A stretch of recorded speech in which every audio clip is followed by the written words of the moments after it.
Title of the talk is On Being in Life Without Wanting the World, Living in Ellipsis, and there is an abstract for the talk as a loose leaf in the program pack, and a rather nice line at the end. It says, "The talk is less abstract than this abstract."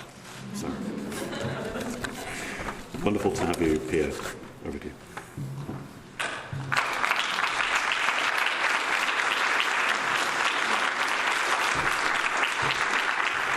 What I'm going to do is start by talking about the project that this talk comes from.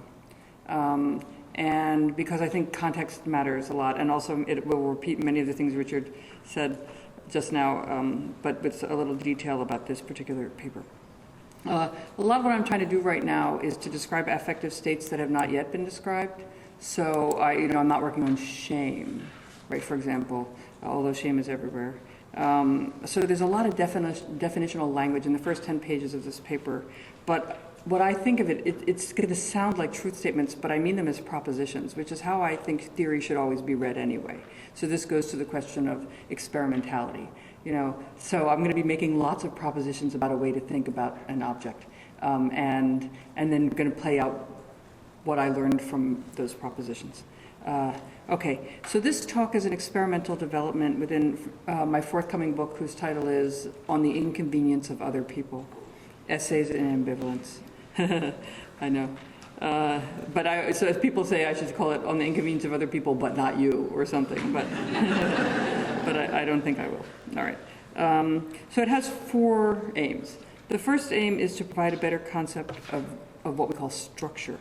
And this is to say that The Inconvenience of Other People is being conceived of as a response to Sex or the Unbearable that I wrote with Lee Edelman, where a lot of the debates that Lee and I are having throughout the book is whether structure is intractable, e.g. whether it is the real. Okay, he thinks it is because he's a Lacanian of a particular kind, and I don't think it is because I'm not. No, but it made me realize that I thought the problem with thinking about structure is it tends to be a principle of consistency that's calcified. I think that's just a mistaken way to think about it. So the first is to provide a better concept of structure. There are lots of theoretical concepts of structure, but most of the time when people refer to what a structure is, they're talking about sedimented patterns and principles that govern the reproduction of life. In relation to the processes that organize life, I'm defining structure not as intractable, but as that which organizes transformation. So that if you think of the world as always in the activity of reproducing itself, what a structure is it's an organizational principle more than it is an intractable or calcified principle. Things are always changing, and the relation between what changes and what's hoarded in regimes of power, value, and norm is a matter of analysis. Structure is what manages those relations as well as their mediations in the world, which is to say their forms.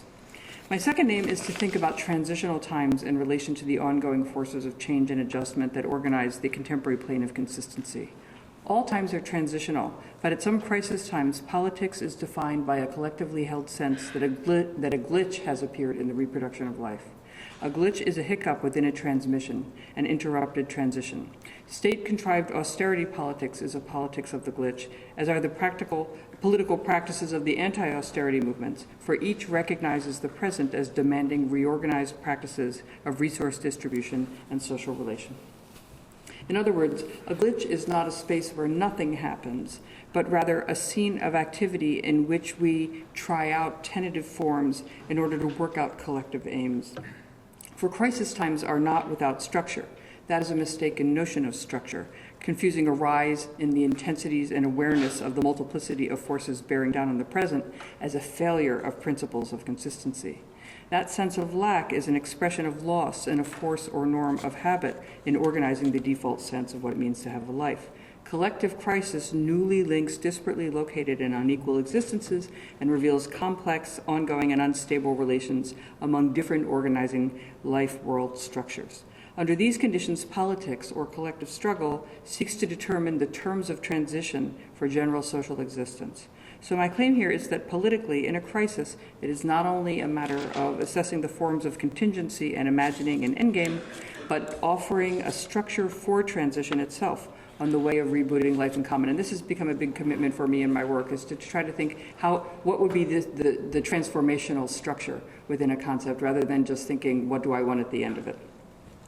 Besides contributing ways to think about structural transformation by way of transitional form, this project recasts the place of non-sovereignty in social life. Sovereignty is a very big concept in contemporary critical theory, but it crosses over many different isomorphisms between individual autonomy and state autonomy, things like that. But I think it's a kind of mistake to begin with sovereignty. I'd rather begin with non-sovereignty. That is to say, non-sovereign relationality, the way we're dependent on each other, the way all forms themselves are produced as a result of their differentiation from other forms and stuff like that. It produces being in relation as the condition of the subject, and rather than figuring alterity as the condition of the world, considers the pressure of the world as a condition of overcloseness. Alterity might be a style and structure of managing overcloseness, but I begin in the space of non-sovereign pressure. Critical social theory has tended to focus on where the experience of overcloseness produces disasters at a scale that is collectively suffered. So this is the next thing. So, mostly we get critical social theory locates itself in the space of disaster, the space of trauma, the space where things fall apart. What interests me for this book is why a threatening object threatens you and threatens your sense of continuity in the world. What's harder to know is why it's so difficult to actually bear the objects you want. And I'm very anxious about this, by the way. The inconvenience of other people is looking at objects we want in love, in the political, and our general sense of having a world, and why they're hard to bear. The chapter 1 is on sex. So this is all about me, right? What are the things I want that I find hard to bear? Chapter 1 is about sex. Chapter 2 is about democracy. And the talk today, chapter 3, is about having a world and whether the world is bearable. Okay. So to engage this problem, this project works against the pervasive and possessive discourse of belonging, insofar as it operates a synonym for being in social worlds, and implied by the theme emotional geographies even. I'm not working on any politics of non-belonging, but I think it's just presumptive in a way to think that just because we're in the room together, we belong to the room. Just because we're in a social field, that we belong to the social field. And so I like to do, I'm always trying to dial back a little bit and ask how forms and modalities emerge from a relation, rather than to presume that that relation is reciprocal and binding and effectively predictable. So this has long motivated the queer project of not presuming scenes and practices of intimacy, for example. Just because a space on a grid is shared intends nothing about the affective and material substance of membership, and even if we're in the room, it doesn't mean we belong to each other in it, or that even though we're in a nation, it doesn't mean that you can't presume the conditions of belonging, that it has to be a matter of analysis, argument, evidence, things like that. Okay, so clarifying that is one thing this paper is about. How can we think about being in proximity to other beings and other forms of life without assuming that we belong to them? Okay. The fourth proposal of this book is that the humanities needs to induce and respect experimental practice, as Richard was predicting, I would say.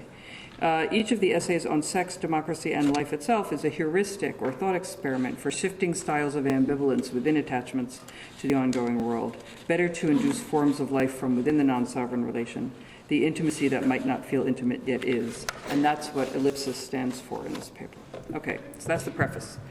Section 1, No World Poetics, or Elliptical Life. And the epigraph for the paper is from Hannah Arendt, and it is, 3 minutes before certain death, I probably would still laugh. This paper has an indefinite number of sections. One is a conceptual introduction proposing attention to a poetics of dissociation.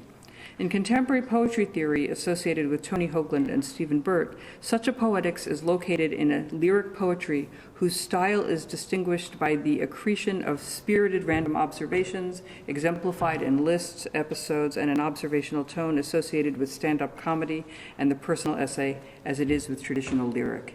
Associated with poets like Mark Halliday and Rachel Simon, it refuses narrative and fetishizes the seemingly casual, emitting both an elegiac and passive relation to a reality that is failing.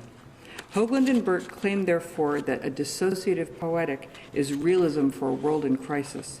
Yet, at the same time, they argue, it is entitled and shallow, because art should provide a plane of consistency that heals the world, even if it's also realism. I'm not really sure how they reach that conclusion. Okay, but that's their problem. But among other things, this self-contradictory assessment over-presumes a normative model of integration of persons, poetry, and the world. So let's reboot the concept. Dissociation is at least 5 kinds of thing.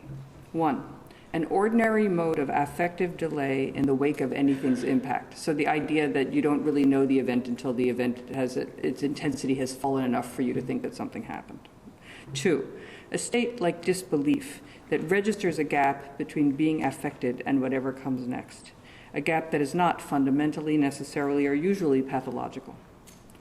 3, the standard referent, an unconscious process of managing destabilizing intensities by separating them out so that one does not feel, for example, a conflict among one's need, vulnerability, receptivity, aggression, and knowledge. Again, this state, the state of dissociation, is not necessarily pathological, and trauma is the exception. But we tend to just always call all forms of disintegratedness in some proximity to trauma. I think that's a mistake. 4, a condition of dispersed, multiple, and tangled awareness or self states, often appearing as muted, but just as often appearing in intensified durational scenes of mania or managerial situations like teaching. So think about professionalization itself as a training in dissociation. That you're busy at the same time as you're focusing on something and describing something, your brain is also managing many different kinds of other things. And that hierarchy of attention within your own subjectivity is a form of dissociation. Finally, I will argue dissociation is a predictable effect and experience of taking up a position within the negating pressure of the politicized world. So this is a biopolitical observation, whose pressured intensities induce non-exceptional effects of living and structure. In this talk, dissociation attends to all of these things and more, including an ongoing structural subordination felt in the body as a displacement from the normal and the privileged, and often involving the experience of a weighty multiplicity of knowledges, extreme hypervigilance, and a veering among states from numb to the acute. So those of you who have worked on race theory would understand this minimally to be something like a Du Boisian double consciousness, but then kind of multiply that by the overdetermination of the subject in history, and you've got a dissociative state. So to call dissociation a structure of discontinuity would be to underassess its non-coherence as the name for a continuous state, to disregard its profoundly social and historical character, and above all, to miss its utility in staying bound to life. This talk emphasizes the structure of continuity within this condition of movement as along the lines or non-lines of life in ellipsis. For purposes of exemplification, it leads from and to a discussion of Claudia Rankine's lyric, "Don't Let Me Be Lonely," and the supertext of Christopher Isherwood's A Single Man, involving both his 1963 novel and Tom Ford's 2009 film. Both of these works sort dissociated life with something like a state of disbelief about what it takes to have a life within the sexualized and racialized imperatives of biopower. Both of these works entertain suicide as the name for resolving at a personal level the fissures in the collective sensorium that Adorno calls damaged life. But for all the planning and obsessional return, no one in these texts kills themselves. So this is a paper not about suicide, it turns out, although I worked on, when I was doing this project, this is just a way of saying, like, I hope this happens to you sometime. You know, you read for 2 years and you think you're writing a paper on suicide, and then you sit down and you realize no one actually kills themselves. So it's not actually a paper on suicide, but suicidation. And not the foreclosing act of finitude. So then my object changed because I actually did research, yay. All right, but then I had to deal with it. that was a little upsetting. And although, but good. And although biopower forces individuals in its targeted populations to appear in life in a certain way and as a certain kind of thing, multiple processes shape the dissociative state of the subject who lives at the limit, because social negativity produces many kinds of limit that are organized in many styles of showing up to life.